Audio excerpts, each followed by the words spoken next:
اور ایمان کی مٹھاس اور لذت کو حاصل کرنے والا شخص ہے جو ایک دوسرے میں محبت کرے، ایک دوسرے میں نفرت نہ کرے۔ آج نفرت بہت زیادہ ہے، ہمارے معاشرے میں بہت زیادہ ہے، ایک مسلمان دوسرے مسلمان سے نفرت کر رہا ہے، لیکن نبی نے یہ تعلیم دی ہے کہ تمہیں نفرت کرنے کی ضرورت نہیں ہے، تم محبت کرو۔ حضرت انس بن مالک رضی اللہ تعالیٰ عنہ کو دیکھو، حضرت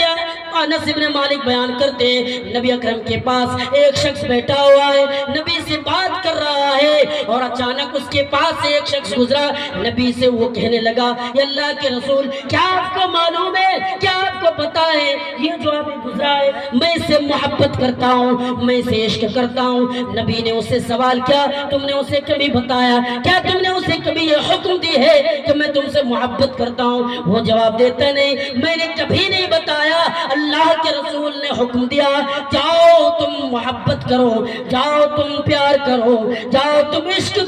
یعنی اس کو بتا دو، اگر تم بتاتے ہو تو یہ محبت زیادہ دیر تک قائم رہے گی۔ اور اللہ کے نبی نے فرمایا اللہ تعالیٰ اپنے کچھ خوش نصیب بندوں کو اپنے عرش کا سایہ دینے کا وعدہ کیا ہے، ان میں سے کچھ آدمی، ایک آدمی یہ بھی ہوگا، اللہ کے نبی فرماتے ہیں وَرَجُلَانِ تَحَابَّا فِي اللَّهِ، یعنی جو انسان ایک دوسرے سے محبت کرے، جو انسان ایک دوسرے سے پیار کرے وہ عرش کا سایہ پانے والا ہے، وہ عرش کا سایہ میں اسے دوں گا، یہ اللہ کا وعدہ ہے۔ محبت کرو، اللہ کے رسول اللہ تعالیٰ نے یہی تعلیم دی ہے اور نبی نے یہ حکم دیا ہے۔ دیکھیے صحابہ اکرام کے اندر محبت دیکھیے، صحابہ اکرام کے درمیان محبت دیکھیے۔ حضرت عبد الرحمن بن عوف ہجرت کر کے مکہ سے مدینہ آتے ہیں، نبی نے فرمایا تم کیوں آ رہے ہو؟ وہ جب آئے نبی نے اسے حکم دیا،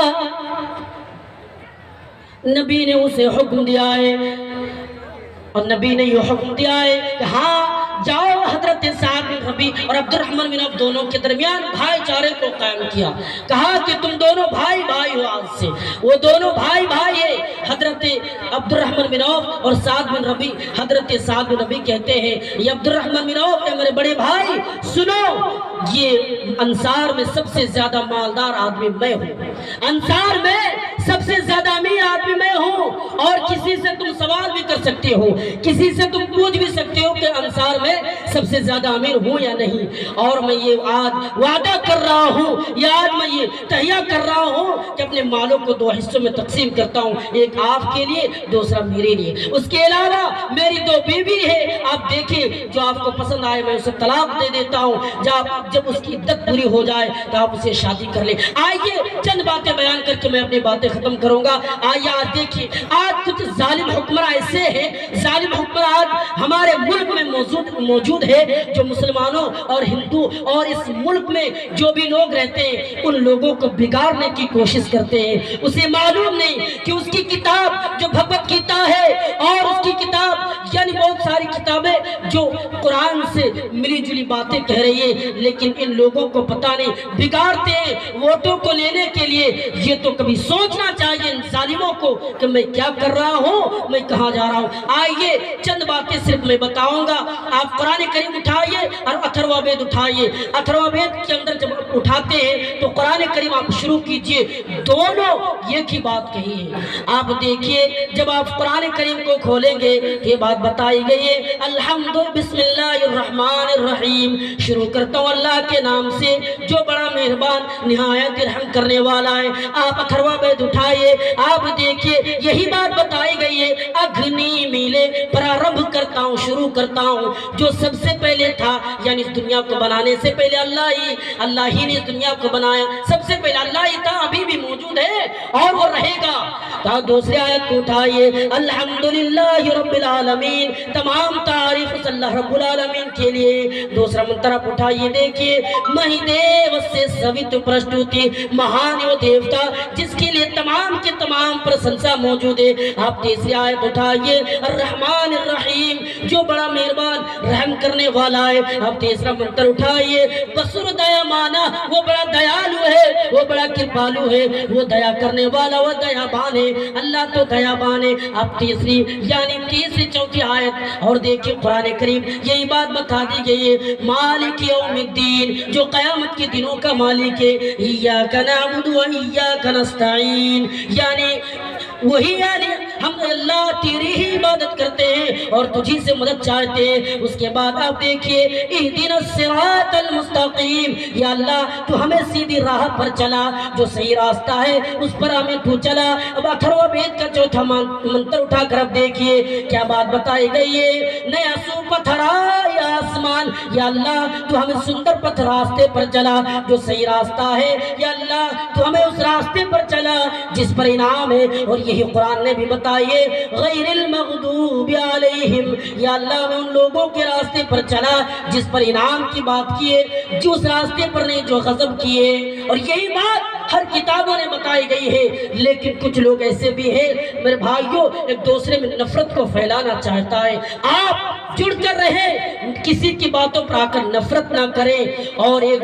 جو برائی میں نے آپ کے سامنے بتایا کہ نیا سال کا مبارکباد نہ دیں، خوشی نہ منائیں، اور سماج میں جو بہت بڑی برائی ہے جو ایک دوسرے میں نفرت کرتے ہیں، آپ نفرت نہ کریں، محبت کو قائم کرنے کی کوشش کریں۔ جب آپ محبت کو قائم کریں گے تو یہ جو ظالم حکمراں مسلط ہے اور ہم پر ظلم کرنا چاہتا ہے، اور کبھی کبھی ایسی باتیں بھی کہتے ہیں کہ مسلمانوں کو اس ملک سے نکال دینا چاہیے، ارے مسلمان حقدار نہیں ہے، یہ مسلمانوں نے کیا کیا ہے ان کو جواب دینا ہے۔ لوگوں ہم اور آپ مسلمان ہیں، ہمارے بڑوں نے اس ملک کو آزاد کیا، ہمارے بڑوں نے اس ملک میں خون بہا کر ان ظالموں کو بھگایا، ان انگریزوں کو بھگایا جن انگریزوں نے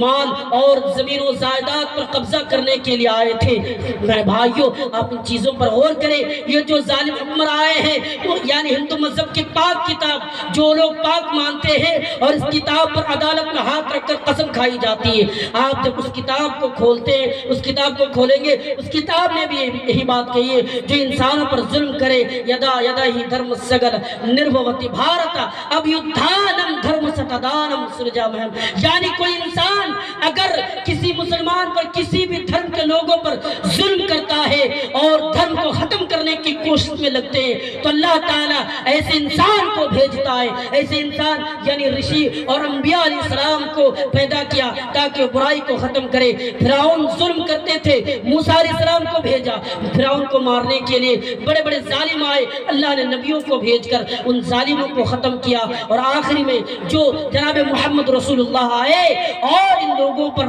یعنی محمد رسول اللہ صلی اللہ علیہ وسلم آنے سے پہلے جو لوگ ظلم کیا کرتے تھے ان لوگوں کے ظلم کو ختم کیا، اور ایک پاک مذہب اسلام اور اس جیسے پیاری یعنی پیاری پیاری باتیں اللہ کے رسول نے بتا کر گئی ہے، ہمیں ان باتوں پر عمل کرنے کی ضرورت ہے۔ مسلمانوں اور میں آپ لوگوں سے یہی گزارش کروں گا کہ آپ ایک دوسرے سے محبت کریں اور نیا سال کا مبارکباد نہ دیں، جشن نہ منائیں، آپ روکیں، خود اپنے آپ کو بچائیں، گھر والوں کو بھی بچائیں، اور ان تمام برائی سے بچنے کی کوشش کریں۔ اللہ آخر والا رب العالمین سے دعا ہے کہ ہم تمام لوگوں کو ان جیسے بری چیزوں سے بچ کر رہنے کی توفیق عطا فرمائیں، آمین۔ وآخر دعوانا الحمدللہ رب العالمین۔ السلام علیکم ورحمۃ اللہ وبرکاتہ۔